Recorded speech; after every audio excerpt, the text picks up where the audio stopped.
name is Wendy Fortune, and I'm a professional life coach who loves to help people sort out what they really want. No surprise, my parents were psychologists, so not only did I get my head shrunk on a fairly regular basis, but I figured out pretty early on how to tap into what's really important to people. I grew up spending my summers in Muskoka, going to Le Dump to bear watch, as well as watch my father attempt to inconspicuously trade junk. When he finally reached a point where his shopping sprees had surpassed his trade-ins, my mother introduced a new rule for him to live by. You only get to shop if you are willing to give something up. Which brings me to clue number 1 in evaluating people's stuff. When you acquire, do you retire your stuff? If every room overwhelms the senses and the feeling of claustrophobia prevails, time for cabin baggage to come to the rescue.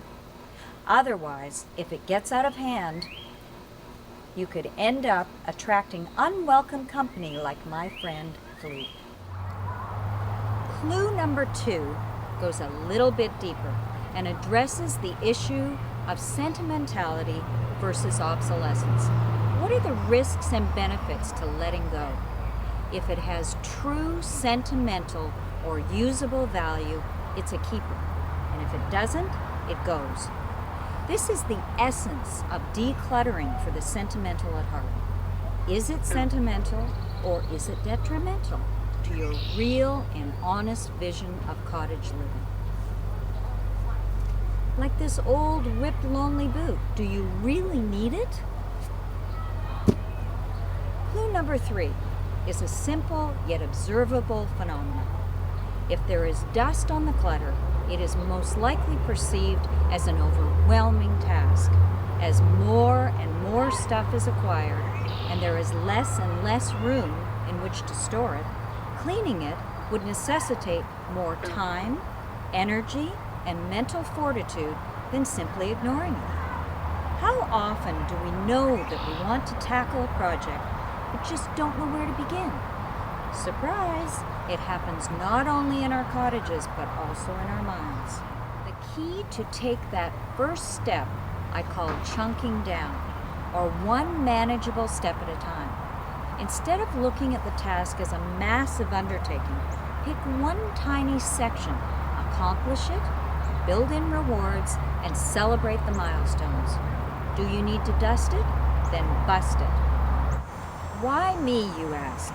Because I've been there. I get it. I'm supportive but challenging, non-judgmental, and fun.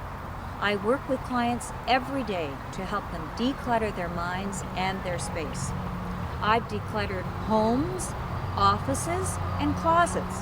My friends call me a professional purger, as I've staged, bought, and sold 11 homes and cottages as a kind of strange masochistic hobby.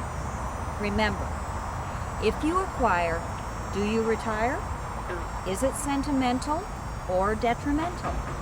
Do you need to dust it? Then bust it. What does your perfect cottage look and feel like? How can we at Cabin Baggage help you make it a reality? So this is my reward. Cheers.